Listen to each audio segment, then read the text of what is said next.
Hi there, Phyllis Pierre, your franchise coach, coming to you from the IFA convention again. And today I have Ken Fisk. He's with Window Genie. And Ken, I'd like you to, first of all, let's start out with what just happened recently with Window Genie. There's been a big change. Yes, we merged with the Dwyer Group in November of 2016, and they changed their name to the Neighborly Group at Reunion this summer. So that was a big deal for us. I think that it made us now the largest home service company in the world. Yep. And how many brands does Neighborly have? There's 22 under the umbrella. Can you imagine 22 brands? And tell me, I know what it is, but I want you to tell our audience, what is unique about the fact that you're all under the same umbrella? How are you going to be able to capitalize on that? It's great. We're all about home services. So everything from restoration companies to plumbing companies to electrical companies, maid companies, we have all of those. And what it does, it gives us access to about 2.7 million residential customers. Wow. So that runs throughout our system. We all can generate leads together, kind of like a big B&I group. Yep. And we have, That's really a good analogy, actually. It is. We had our reunion, the largest one ever. There was 3,400 franchisees at our reunion. Wow. Last year. I've placed some of those franchisees, Yes, you and have. I'm very proud to say that. So tell us a little bit about Window Genie, and I'd like to start with one of the things that always fascinates me about franchising is, how did it start? How did Window Genie come about? Rick Nonell actually started the business in 1994. I started in 2000, but he graduated from Ohio State, his degree in finance. So he went to work for a couple of different financial institutions and just decided he didn't want to keep working for other people. He had the entrepreneurial spirit, which he still does, and that's why he's a great leader for Window Genie. But he was sitting having lunch at one of his favorite restaurants, and he was talking to a person that owned a janitorial company. And they sat and they talked, and Rick decided he didn't want to work all night. And the gentleman actually said something to him about window cleaning, and he said, yeah, whatever.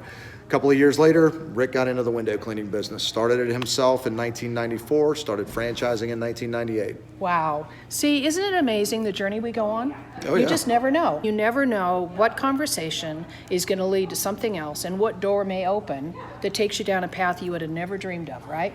Who would have thought you'd make money in cleaning windows? But the reality is you can make a lot of money. I had to think a lot about it before I came on board with Window Genie too, because I thought, how am I going to feed my family? My father was well off, and I don't ever remember us getting our windows cleaned. But people get them cleaned all over the world, so it's pretty amazing. Yeah, and if you look around, glass is everywhere, right? Yes, ma'am. You bet. So tell me a success story of one of your franchise owners. We hope that everyone is successful, Of but course. specific success stories, when I started 18 years ago, we had 8 franchises and we were all owner operators. So that means that the owner was going out and getting on the truck and doing the work and then hiring technicians and doing it that way. We call that train the trainer in the franchise Yes. lingo, right? And then what we did is we went to the executive model where now the owners are just running the business. They're running the day-to-day business. So they go out and they do estimates.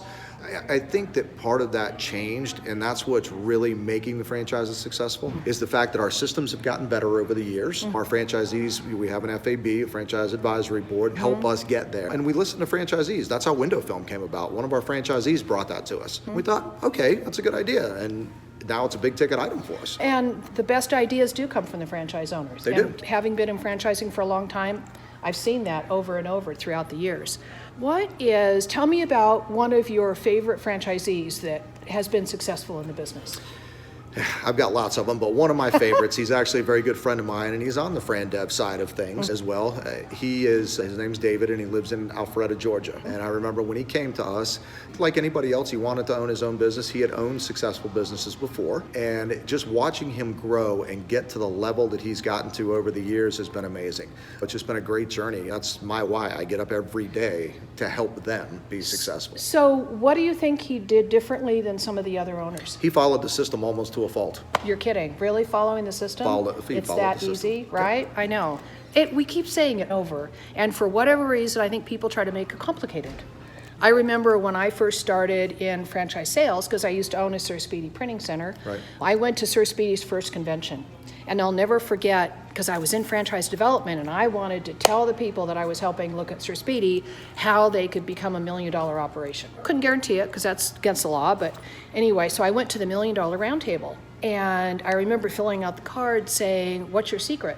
And the woman looked at me and she said, what do you mean? What you're saying? I said, what are you doing differently than the other franchise owners that you're doing the volume you're doing? She looked at me and she said, it may sound really trite, but we follow the system works. And I've never forgotten that because it is so darn true. And one of the things when I'm interviewing people and taking them through the discovery process, trying to get to know them to figure out if Window Genie would be a good fit for them, I'm listening for, are you going to be the kind of person that's going to be willing to follow the system, or are you going to be too entrepreneurial? And that's my job, right? Is to figure out if you're too entrepreneurial, because if you're going to buck the system all the time, you're not going to be successful, nobody's going to win. Right. Right? That's absolutely correct. Yeah. But So- I think, that's the biggest thing. It's following the system, advertising, and you have to do the right things. So tell us a little bit more about Window Genie. I know that they clean windows. What else do they do? We do window cleaning, window tinting, pressure washing, gutter clean out, and holiday lights, mostly for the residential customer. Okay. We do a little bit of commercial, but not much. That's not your niche. No, we try to stick with residential. We have programs that we put customers on so they repeat anywhere from 2 to 4 times a year. Nice. We've proven it with our metrics, but a customer will see us more than one time a year, even if it's not for the same service. It could be window cleaning and gutter cleaning, or window cleaning and holiday lights, or maybe they get their windows cleaned 2 to 4 times a year. Yeah. Yeah, And it's all that of our- repeat business. And everything's cross-sellable. It's very easy. Yeah, So the homeowner just goes to one place. I know, really nice. So tell me, what is the startup like for a new owner? When they sign the agreement, they're all excited, they're going to get going, what happens next? Being part of Neighborly has really helped us with that. It's helped us because we've transitioned to doing things the way they do it. Obviously, it works. So we have a Sure Start program. So someone will start taking them through the process. As soon as they're excited, they sign up, they're ready to go. They'll be in touch with Debbie, who's our Sure Start coordinator. They spend about 6 months with her, but she used to run the local franchise. So who better to help you grow through your business than someone that's actually done it themselves? Really? I love that. Yes. That's so- really smart. So they get introduced to their franchise consultant who will help them with any kind of systems that need to be done. And then with myself, the director of technical services, I'm always working with vendors and products, and they can call me for anything that they need when it comes to technical issues. That's great. I know Dina Dwyer her father started the Dwyer Group, and Dina has been the chair of the IFA convention, and Dina has always brought the team. All of them are here. The development people are here, operations people are here, because it's their dedication to being totally involved in the franchise community.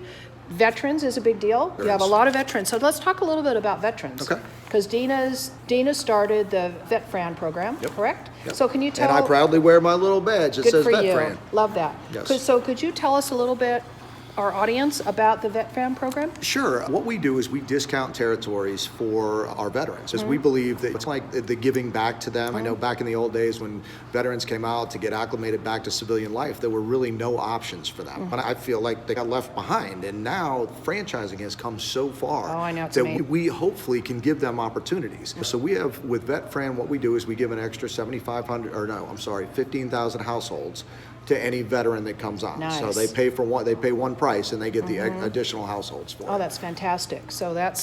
And when he talks about households, the wonderful thing about franchising is that they know exactly, because of technology being the way it is, they know exactly who the customer is. So when they give you a list of customers that are going to be in your protected territory, they're the qualified customers. They're not going to give you customers that aren't going to want to pay the money for the service, but they're going to be qualified customers, and it makes a huge difference, and it really does. So what else is there? What am I missing that you would like our audience to know about why Window Genie is so great? And who am I looking for?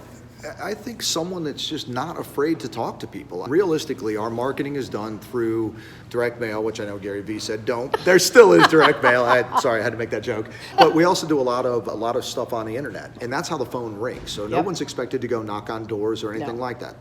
We are a marketing company that offers home services, and that's what we really want. So the owner's job is to do the marketing with our help, set up a whole marketing plan. We have a brand manager in-house that does it with you. Yeah. And then she will help you set up your entire marketing plan throughout the year. That's and then fantastic. The FCs will help hold you accountable Yeah. and help you understand what your ROI is. That's great. So that's how it works with us. Okay. All right. Thank you very much. It's been a pleasure. Please Thank tell you. my audience how they can find you.